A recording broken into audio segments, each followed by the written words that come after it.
Hello viewers, welcome to my channel dreams volume. आज मैं आपको शरत चंद्र चट्टोपाध्याय द्वारा लिखित लेन देन की कहानी सुनाऊंगी। तो चलिए शुरू करते हैं इस कहानी को। वे बहुत खातिर करते और जिनसे दबते थे उन्हीं को खुशी के मारे जो मुंह से आया वही कहकर धमकाने लगे। साहब ने चुपचाप भीतर आकर हाथ की टूटी हुई छड़ी रख दी, हाथ में खींच कर जूता उतार दिया और भीगी हुई कमीज उतार दी। इसी बीच छोटे बड़े अपने पराए सभी एक साथ पूछने लगे, ऐसी हालत कैसे हुई और कहाँ हुई? राय महाशय सावधान होकर बोले, यह सब बाद में होगा, तुम अंदर जाओ। बेटी हेम, तुम खड़ी क्यों हो? उन्हें कोई सूखी धोती जाकर दे दो।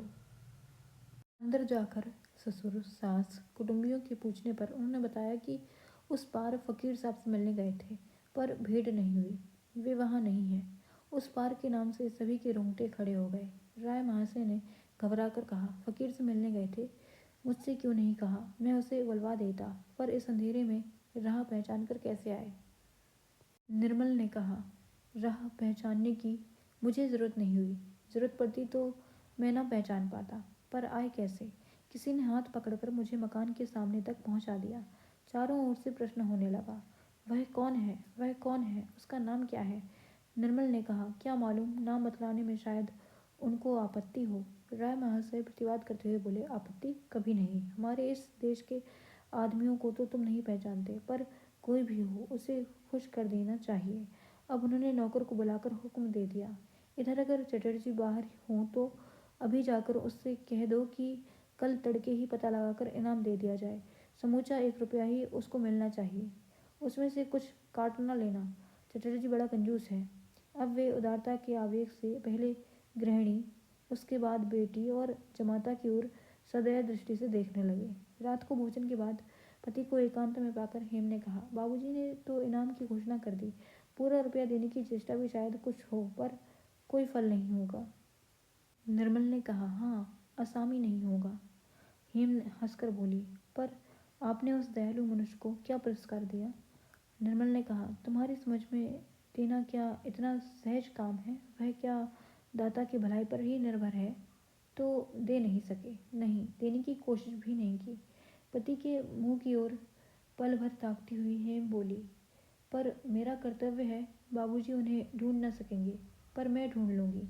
निर्मल ने संदेह प्रकट कर कहा, मैं समझता हूँ कि अपने बाबूजी की तरह तुम भी उन्हें ढूंढ नहीं सकोगी। हेम ने कहा, अगर ढूंढ निकालूं तो मुझे भी कुछ इनाम देना, पर मैंने उन्हें पहचान लिया है, क्योंकि जो तुम्हारे जैसे अंधे मनुष्य को इस घोर अंधकार में आसानी से नदी के पार करा के घर के सामने पहुंचा दे और अपना नाम तक जाहिर न करना चाहे, उसे पहचान लेना बहुत कठिन काम नहीं है। इसके सिवा मैं शाम को अंधेरे में छिपकर एक बार उन्हें देखने गई थी। वहां देखा कि घर द्वार सब खुला पड़ा है। वे नहीं हैं, पर तारादास पंडित ने सब पर दखल कर लिया है। मैं तुरंत छिपकर लौट आई। रास्ते में जान पहचान का एक आदमी मिल गया। उससे मालूम हुआ कि सोरसी को उसने नदी की ओर जाते देखा है। अब समझ गए कि जिस दयालु मनुष्य ने तुम्हें घर पहुंचा दिया है उसे मैं पहचानती हूँ। पर क्या सचमुच हाथ पकड़कर ही तुम्हें पहुंचा दिया है? निर्मल ने पल भर सोचकर कहा, हाँ, यही बात है। जब वे समझ गईं कि मैं अंधे के समान हूँ तब तुरंत हाथ बढ़ाकर कहा कि मेरा हाथ पकड़कर चले आइए, पर दूसरे के लिए यह काम तुम न कर सकते। हेम ने सहज भाव से इनकार नहीं कहा। उसके पति ने कहा, मैं जानता हूँ। इसके बाद सिलसिले से सब हाल बतला कर कहा, इसके सिवा मेरे लिए दूसरा उपाय ही ना था। उधर उनकी विपत्ति के गुरुत्व को भी सोचो। मुझे उन्होंने एक ही बार देखा था। मेरे बारे में उनकी धारणा भी अच्छी नहीं थी, तो भी मुझे उन सुनसान रास्ते में से ले आई। इसका दायित्व कितना भद्दा है, कितना भयंकर है। वास्तव में रास्ता चलते चलते कई बार मुझे डर लगा कि अगर किसी के सामने पड़ जाऊं तो उसकी नज़र में कैसा मालूम होगा। देखो हेम, चंडी देवी की इस भैरवी को मैं सही से पहचान नहीं सका हूँ, पर आज इतना मैं अवश्य समझ गया हूँ कि साधारण नियम से इनका विचार नहीं किया जा सकता। इनके सामने या तो सतीत्व कोई चीज़ ही नहीं, तुम लोगों की नज़र में सतीत्व का जो मूल्य है उन्हें इन्हें परख ही नहीं, अथवा इज्जत, आबरू या बदनामी का सवाल इन्हें स्पर्श तक नहीं कर सकता। हेम ने कहा, क्या तुम जमींदार की घटना याद कर रहे हो और यह कह रहे हो? निर्मल ने कहा, संभव है। मैं नहीं जानता कि यह स्त्री अच्छी है या बुरी, पर यह बात है, मैं हलफ उठाकर कह सकता हूँ कि वह जैसी गंभीर है वैसी ही शिक्षिता है, और वैसी ही निडर भी। शास्त्र में लिखा है कि 7 पग एक साथ चलने से मित्रता होती है। इतने बड़े सुनसान रास्ते में, ऐसे घोर अंधकार के भीतर, उन्हीं के भरोसे सैकड़ों पग हम एक साथ चले आए। एक एक करके मैंने अनेक प्रश्न किए, पर कल की तरह आज भी वे रहस्य में ही छिपी रहीं। हेम ने कहा, तुम्हारी जरा भी नहीं टिकी, तुम्हारी मित्रता भी स्वीकार नहीं की। निर्मल ने कहा, नहीं, कुछ भी नहीं हुआ। अब हेम हंस पड़ी। जरा भी नहीं? तुम्हारी तरफ से भी नहीं?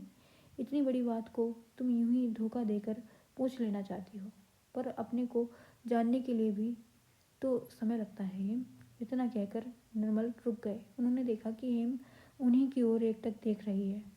उसके मुंह का भाव दीपक के हल्के उजले से स्पष्ट प्रतीत नहीं हुआ।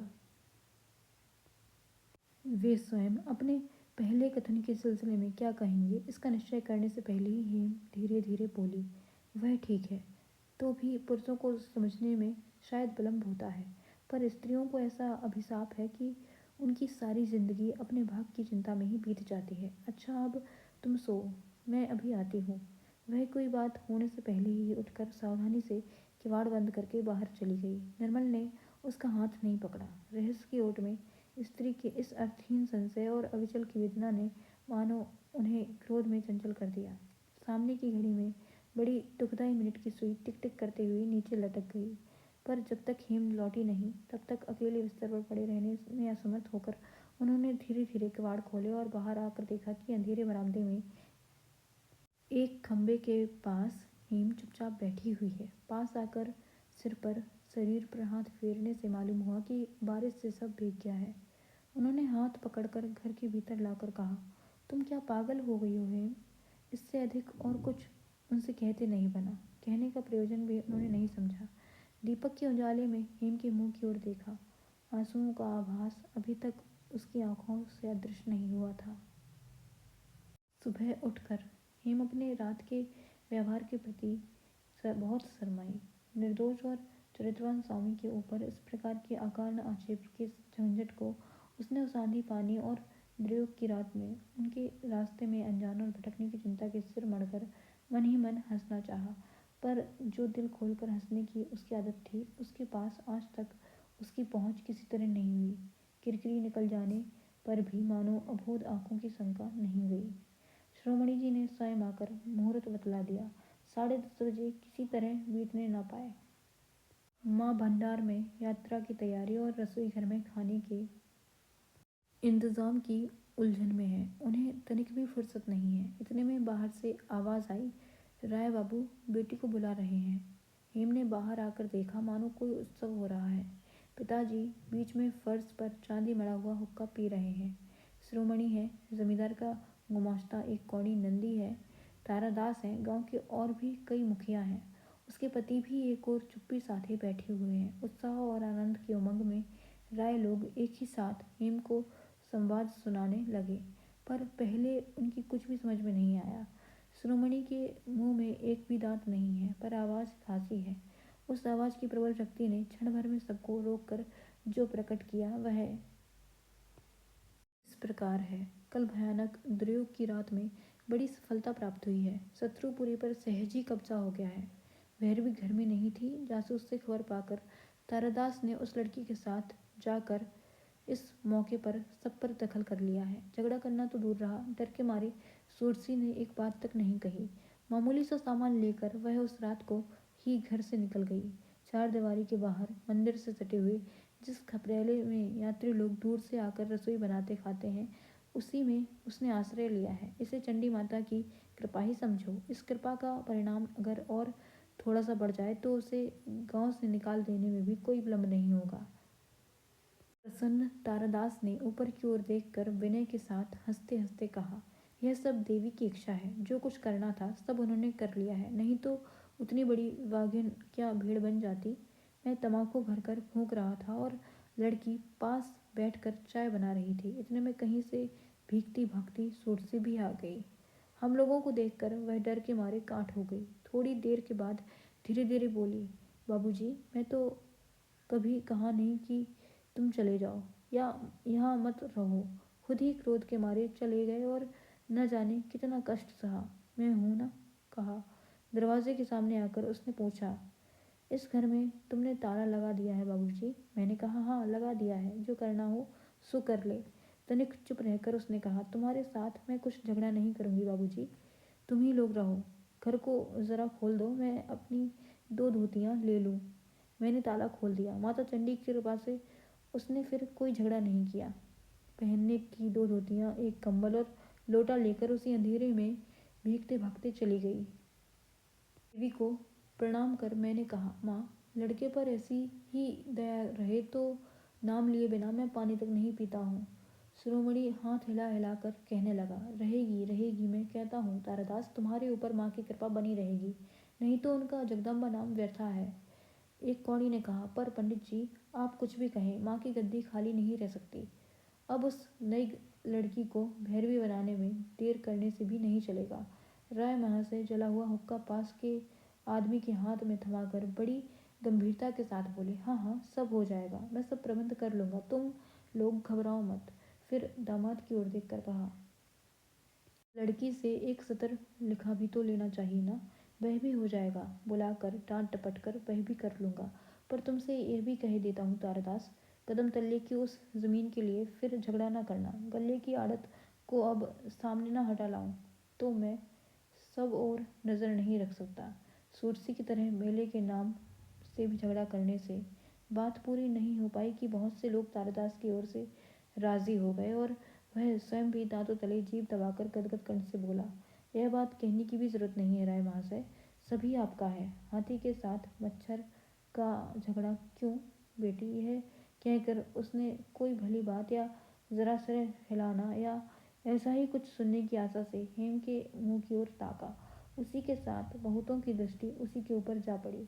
हेम ने कुछ नहीं कहा, पर उसके चेहरे से सोरसी का पहले दिन का विचार दृश्य सबके सामने प्रकट हो पड़ा। इससे क्षण भर के लिए ही राय महाशय सीधे बैठकर बोले, बेटा निर्मल, यात्रा का मुहूर्त शिरोमणि जी ने 10 बजे के अंदर ही देख लिया है। स्त्रियों का झंझट है, जल्दी तैयारी न की जाएगी तो ठीक समय पर निकलना मुश्किल हो जाएगा। सिर हिलाकर निर्मल उठ खड़े हुए। कोई और बातचीत करने से पहले ही हेम चुपचाप वहां से चली गई। मुंह हाथ धोने से नहाना तक समाप्त करने में वसु साहब को अधिक समय नहीं लगा। अंदर घुसते ही सास का ऊंची आवाज रसोई घर से सुनाई दिया, बे लड़की के पीछे पड़ी हैं, ना मालूम वह घर के अंदर से निकलती क्यों नहीं। निर्मल ने अंदर घुसकर देखा कि हेम फर्श पर चुपचाप बैठी हुई है। उन्होंने आश्चर्य से पूछा, बात क्या है? तुम्हारी माँ बहुत घबरा रही हैं। फिर समय भी तो अधिक नहीं है। हेम ने कहा, बहुत समय है, आज हम लोग नहीं जा सकते। क्यों? हेम ने कहा, क्यों क्या? सूरसी की इतनी बड़ी विपत्ति में उनसे बिना मिले ही चली जाऊं? निर्मल ने कहा, अच्छी बात है, उनसे मिल क्यों नहीं आती? उसके लिए तो अभी समय है। हेम ने कहा, और तुम भी एक बार बिना मिले कैसे जाओगे? यह पिछली रात की प्रतिक्रिया है। मन में ऐसा समझकर निर्मल ने कहा, कोशिश करूं तो यह काम भी हो जाएगा। यह कुछ कठिन काम नहीं है, पर मालूम नहीं होता कि मेरे एक बार मिल लेने से ही उनका उपकार हो जाएगा। हेम ने जोर से सहलाकर कहा, नहीं ऐसा नहीं हो सकता। क्यों नहीं हो सकता? उसके सिवा मेरा वही सैदाबाद वाला चमड़े का मुकदमा भी मुझे देखना है। रहने दो अपना चमड़े का मुकदमा, एक तार दे दो, आज तुम नहीं जा सकते। अच्छी बात है तो चलो दोनों ही जाकर मिलाएं, अभी तो काफ़ी समय है। हेम ने मुंह उठाकर हंसते हुए कहा, नहीं ऐसा तुम्हारे यहाँ ही हो सकता है, यहाँ नहीं। इतने आदमियों के सामने तुम्हारे साथ जाने से बाबूजी क्या समझेंगे? रात को हम लोग छिप कर जाएंगे। निर्मल का वास्तव में बहुत ही ज़रूरी मुकदमा था और किसी बहाने से इस तरह जाना रोका जा सकता है, यह उन्होंने सोचा नहीं था। खासकर ससुर के साथ इससे विच्छेद हो जाने की भी आशंका है। यह सोचकर उन्होंने कहा, नहीं हो सकता हेम, आज ही जाना होगा और संभव है कि हमारे बीच में पड़ने से उनकी विपत्ति और बढ़ जाए। मेरा कहना मानोगे? चलो। इस तरह अपने आप मध्यस्थ बनने से कल्याण की अपेक्षा अकल्याण ही अधिक होता है। पति के मुंह की ओर दृष्टि करके हेम कुछ देर तक चुपचाप बैठी रही, फिर बोली, मुझे तो तुम पहचानते हो, आज मैं किसी हालत में नहीं जा सकती। अगर कल के अपराध के लिए मुझे सजा देना चाहो तो छोड़कर चले जाओ, मैं नहीं रोकूंगी। निर्मल और कुछ न कहकर बाहर चले गए। तबीयत अच्छी नहीं है, आज जाना नहीं होगा। यह सुन